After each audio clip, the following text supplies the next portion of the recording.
In what may go down as one of the most audacious attempts to silence the press in recent South African history, a suspended CEO of a public entity, along with her spokesperson, were caught on hidden camera trying to bribe a journalist to halt ongoing corruption investigation. The scandal has sent shockwaves through the government, cast a dark cloud over the Independent Development Trust, and reignited debates around transparency, state capture, and the weaponization of state institutions for personal gain. Let's get into it. On the 6th of August 2025, the online newspaper Daily Maverick released explosive footage showing suspended IDT CEO Tebogo Malaka and IDT spokesperson Pasha Mokhalane offering a 60,000 rand cash bribe along with promises of future tender access to investigative journalist Peter-Louis Myburgh. The meeting was secretly recorded by Myburgh as part of a months-long investigation into mismanagement and irregularities within the IDT, a state-owned entity tasked with delivering social infrastructure projects like schools and hospitals. The video, which has since gone viral, shows a calm but clearly premeditated exchange. In it, Mokhalane can be heard telling the journalist that there is money on the table to help each other out, while Malaka allegedly offers him direct access to future government tenders in exchange for dropping or softening the investigation. The journalists were offered the bribe during a face-to-face meeting arranged under the pretense of clearing the air around the IDT's controversies. The offer was not only unethical, it was illegal, and the fact that it involved suspended public officials using state resources and access as bargaining chips has only amplified the severity of the scandal. The IDT has been under intense scrutiny for months. At the heart of Myburgh's investigation were several irregularities, including a now aborted oxygen tender meant to provide life-saving medical supplies to state hospitals during the healthcare crisis. Sources within the IDT accused Malaka of interfering with procurement processes, favoring specific contractors, and using the organization's resources for personal benefit. Beyond tenders, Myburgh was also investigating Malaka's personal lifestyle and finances questions that may have made her particularly nervous. Concerns were raised about whether Malaka's earnings matched her assets and whether state funds had been misused for personal travel, property, or luxury expenses. Her spokesperson, Mokhalane, was reportedly involved in deflecting media queries, but in the video, he appears to pivot from damage control to outright bribery. Tebogo Malaka was once seen as a rising figure in public sector management, appointed to lead the IDT with the task of restoring credibility and efficiency.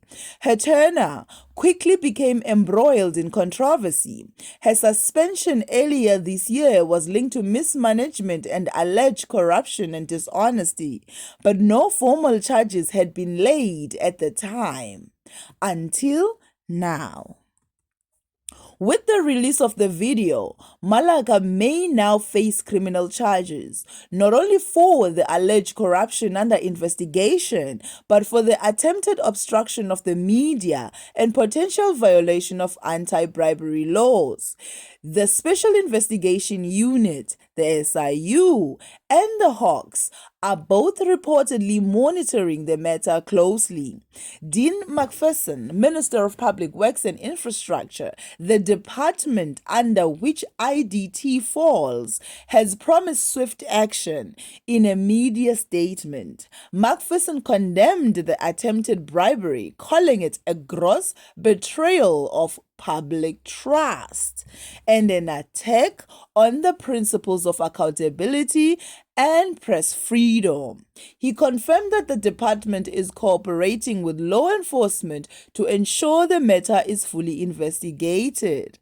McPherson also announced that all contracts, tenders, and financial records linked to Malaka's tenure will be independently audited, and that a broader review of executive appointments within the IDT will be undertaken.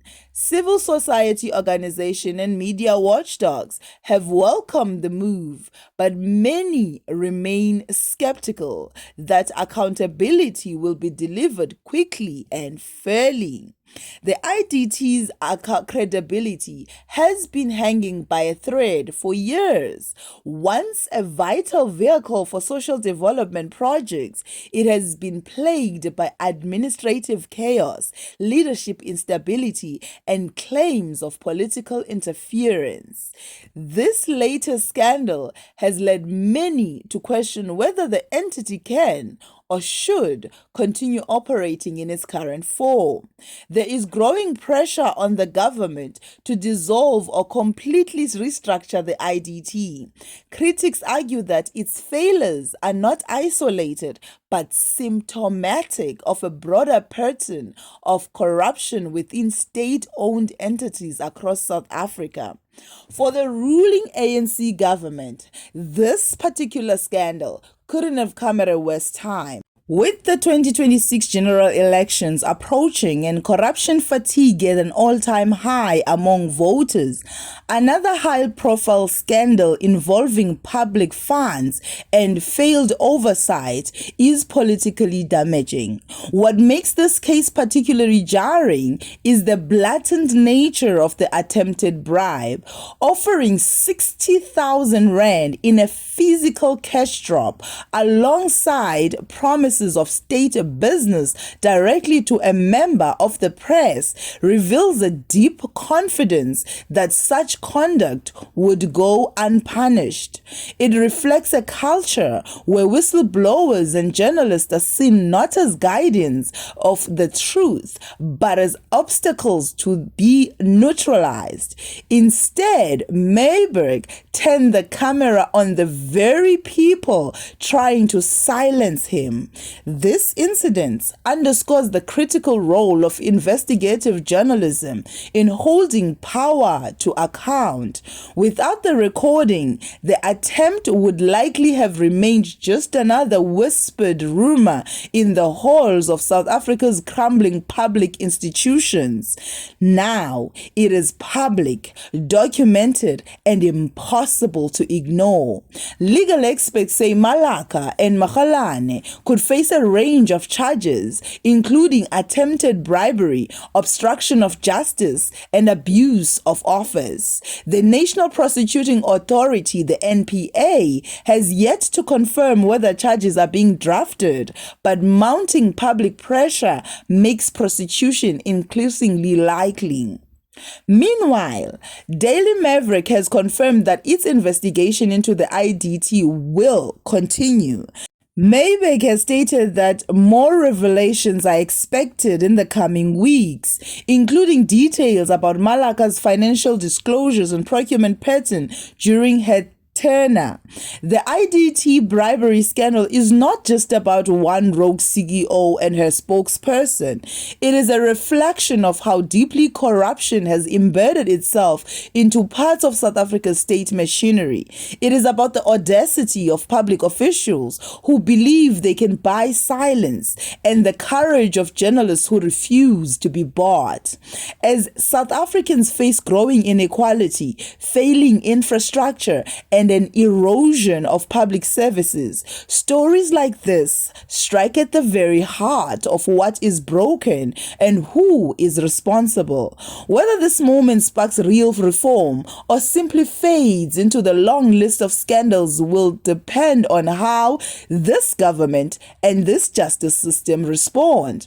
If you found this video informative, please give it a thumbs up. It really helps the channel. And don't forget to subscribe so you never miss future content like this. We'd love to hear your thoughts, so drop a comment below and let us know what you think. Whether you agree, disagree, or have something to add, your voice matters here. We read every comment and truly appreciate your input. Thank you for watching, and we'll see you in the next one.